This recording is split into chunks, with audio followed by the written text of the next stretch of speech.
give us more insight as to what the themes are regarding the continent's industrial logistics and warehousing division, we speak to the trailblazers within the industry, ladies and gentlemen. This is another conversation which will be moderated by Ivan Cornett. He's the managing partner for Latitude 5, based in the UK, and in exclusive conversation with Jeffrey White, CEO of Agility, based in the UAE, a finalist in this particular category, and of course Paulo Cruz, president of Westpark in Ghana, and another finalist in this category, Richard Ho, who's the CEO of Africa Logistics Properties, ALP, based in Kenya. A warm round of applause for our panelists, ladies and gentlemen.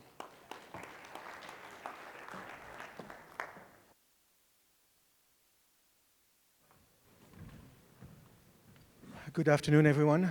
Stomachs are screaming, but bear with us a little bit longer, just 30 minutes. Time to speak to our great panel that we have today. We're going to talk about logistics and get their insight on the market in Africa. I'm very proud to animate this session, not only because I actually started my real estate career 20 years ago in warehousing, development and investment, but also because I think we all agree that warehousing and logistics are an inherent part of the development of Africa as infrastructure, as important as development of road and power plants. Of course, this is due to the traditional urbanization, regional trade increasing, but also the development of new concepts in Africa, at least, such as e-commerce. I'm not going to name one of the new player who has just been listed on the New York Stock Exchange, but I think it shows really the interest of this market. While preparing this event and this session, I was reading a report done by JLL a couple of years ago, actually, who were saying that we need about 5 million square meter of prime industrial space in the most prominent African nodes in the next decade. So I think we're going to talk to see with our panelists how many of those 5 million square meters are going to be originated by ALP, Agility, or Westpark. Maybe just to start to kick off the discussion, can each of the panelists give me a 1-minute pitch on what their firm is doing in logistics in Africa? Maybe we can start with you, Jeffrey, and this way. Hi, good morning, and thank you. It's a pleasure to be here. So Agility is a global logistics company. We do $5.6 billion in revenues every year, increasing year on year. But specifically in relation to this forum and our appetite for Africa, we have a strategic plan to invest in and build a network of warehouse parks, international standard warehouse parks across the continent. We launched the strategy in 2016 in Ghana.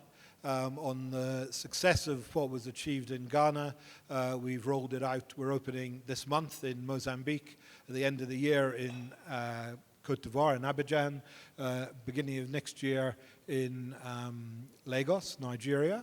And the plan is to, as a first phase, go into 10 countries, 10 locations, and the template is 500,000 square meters plot of land that you then invest and actually build the infrastructure.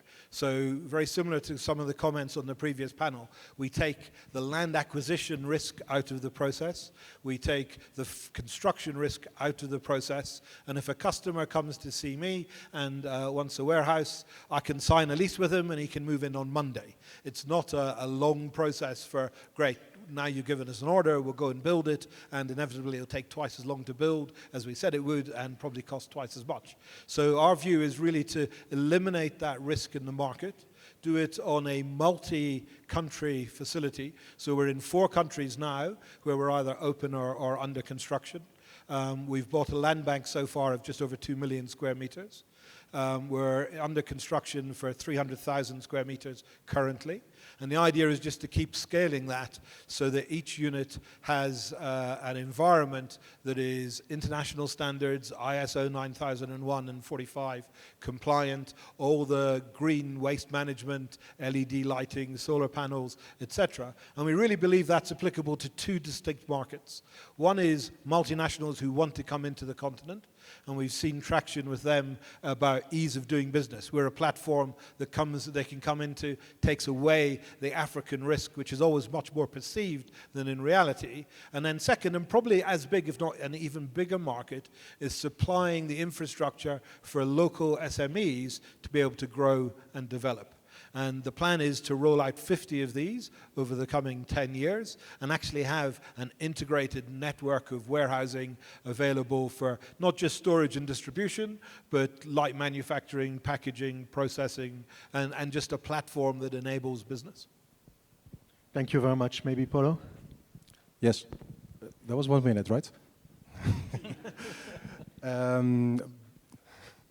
Westpark is an initiative from Black Ivy. It's an American firm. We've got interests in Ghana, Kenya, and Tanzania. And from a logistical point of view, we are both a master planner developer for an industrial and logistics park in Ghana, with another site acquired in Tanzania and looking to other locations. But we're also operator from several industries, so we understand also what the needs are from an utilizer. In Ghana, we're in Takoradi, which is the third largest city, but the second port.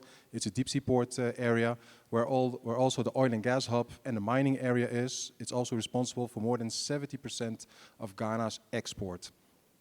Saying that, we're focused on building the infrastructure of these master development, 405-acre park. We have now awarded the first phase, 52 acres, plus an additional 25 acres for a manufacturing facility, which is, in our belief, slightly different from these very big players next to me. We are focused on industrial also, and processing 25-acre plants, for instance, is what is coming in. We're also focused on several industry sectors: automotive, garment, construction materials, and agricultural processing. We're focused on thinking, what does the client need? Client, as mentioned, can be both multinationals or local companies. Major headache number one, normally in Sub-Saharan Africa, is power. At the Westpark, we are putting up 4 different power sources managed by Siemens Microgrid. I'm going to repeat this: 4 different power sources. That's what we're doing to bring tenants in. We're bringing in natural gas, solar, already have ECG, electricity from Ghana, and a bulk energy agreement with VRA, which is mainly hydropower. We're also working on the EDGE certification. We've already had a meeting with them in Ghana, and hopefully next week will also be concluded. Sustainability is part of our DNA, as was just mentioned here earlier on stage. It's not only thinking about I can reduce X consumption in terms of energy, it's got to be green energy, but it goes also from a design point of view. How do I design not only my building, but my entire process? Most of the sustainability has got to do with all the waste that comes during construction program. 40% of construction is waste. 40%. How do you deal with your resources? Are you bringing in sufficient water? Are you reharvesting your water? Those are all aspects that we are looking at the Westpark. Going back to utilities, we're bringing in gas, we're bringing in redundant telecommunication, and we have redundant and abundant water coming into the site. We've just signed another agreement with the Ministry of Water and Sanitation for 20,000 cubic meter of water per diem. There are certain industries that need that large quantities of water. Last but not least, intermodal location. Road, the ports, but also railway is significant. We've just signed an MOU with the Ministry of Railway to bring mixed-use track into the park that goes directly to the Takoradi port. And that's my minute pitch. 1 minute pitch. Absolutely perfect. Richard, your turn. Thank you very much. Africa Logistics Properties, it's pretty much what it says on the tin, really. We are focused very much on East Africa. Two of my shareholders were on the stage just before us, CDC and IFC, but we also have some institutional money from Europe invested in our platform. And tenants. We've raised about $80 million now in debt and equity, which we're financing into 2 assets on the outskirts of Nairobi. We take the view that we need to build the product speculatively, and we've always believed that. We built our first project at Tatu City, which is 50,000 square meters, which was completed earlier this year. We're now building our second scheme, which is Talisi, which is twice the size. At Talisi, we will also do a speculative model, but we will also do build-to-suit projects for tenants as they demand. We try to build those buildings on the basis that they are as flexible as possible for as many different tenants as possible. We also take the view that we need to make sure the specification is right, not just for this letting round, but the next letting round. In previous life, I've seen what happens when people only build to the specifications that the market currently demands. In 5 years' time, when the leasing cycle comes around again, you tend to get a bit whacked out, and you go to the back of the queue in terms of what gets let and what doesn't. So we're trying very hard to align ourselves with our tenants. We don't build our buildings and then flip them out. We're taking the view that we're going to be there for a long term, so that aligns us when we build them, because we want those buildings to be of quality. They're going to be there. We're going to have to look after them. And we want those buildings to currently let again and again as they go through their lifetime cycle. And that's our basic business philosophy. Thanks, Richard. Let's dive directly, Geoffrey, with a view of the markets in Africa. Obviously, this is the 10th edition of API, so we need to have some kind of retrospect about what's happening in the past and where we're going. This is still a very new asset class that is being reviewed. We're not talking about retail or offices. I remember a few years ago at API, we had a logistics panel, and we were in some sort of back room, a very small one. Now we on the main stage. How did you see the evolution over the last few years, and where do you see it going technically? Okay, so I think from my perspective, there's a couple of strings to answer that as a question. One is the appetite in Africa as a whole is definitely increasing. If I look at our 65,000 global customers that we do logistics for, and you speak to them about Africa, an increasing number are saying, we never really thought about Africa, it was the black continent, we weren't interested. That has definitely changed. I think it's probably hard globally to find a CEO who's writing his next 10-year projection and doesn't include going to Africa as part of his growth opportunity, driven by what's happening with demographics and just the growth on the ground, but also driven by a lot of their traditional markets are slowing down, so they're looking for new opportunities. So I think the first answer is globally business is looking to come to Africa. I still think there's a huge issue where their perceived risk of coming to Africa is hugely different from the realities of doing business in Africa. So that's one answer.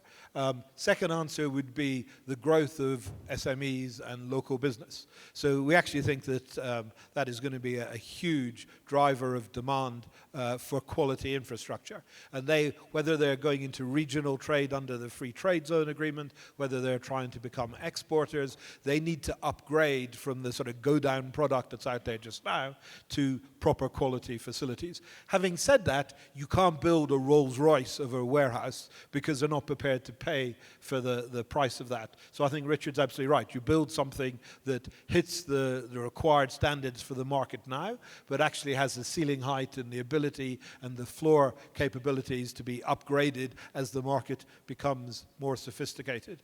And I think the final driver that we think is going to be very significant for warehouse occupancy is the very nascent business just now, but what's going to be huge in e-commerce. So we think that, and logistically throughout the world, it's now accepted by the industry that e-commerce fulfillment requires 4 times as much warehousing in market than the traditional build 50 million units in China and ship it to market. So e-commerce is going to be a big requirement for space in market, and tied in with that, really driven by IoT and the fourth industrial revolution and the ability to manufacture locally, we're also seeing a global trend where big manufacturers are wanting to batch manufacture in market. So again, that's going to drive a demand for warehouse space. Before we go to Richard about, you started talking about specification, I want to go to Paulo because Geoffrey raised a very interesting discussion about e-commerce. I was referring to Jumia before. Paulo, I know you have an interesting view about e-commerce and logistics. How do you see it developing in Africa and more generally in urban hubs? Well, first of all, what we see in the more developed countries is that it has an impact on retail, a negative impact on retail. But yes, as Geoffrey just mentioned, it has a very positive logistical impact in other regions. Like you mentioned, Jumia, but there are also other examples in Africa. They have necessity for an integrated logistical solution that is not only for one city, for the country, but even region-wide in Africa. The same then applies to more local structures. We see also that distribution centers are being brought up by the Jumias of the world, but not only from e-commerce, also from the larger retailers that are in need for specific distribution centers with a certain quality, realistic quality, African A grade, so to say, in specific hubs. So now we can talk about specification of your assets. Geoffrey mentioned the SMEs and multinational. I mean, what are if you had to have some kind of factors that you need to put on a piece of paper of must-have for your tenants in your assets, I mean, what would it be? Would it be location? Would it be the type of services that you're offering? I mean, what are the operators looking for currently in Kenya for you? Yeah, it's an interesting question. I mean, I think location and access to good transport links is obviously absolutely vital, important in every single case.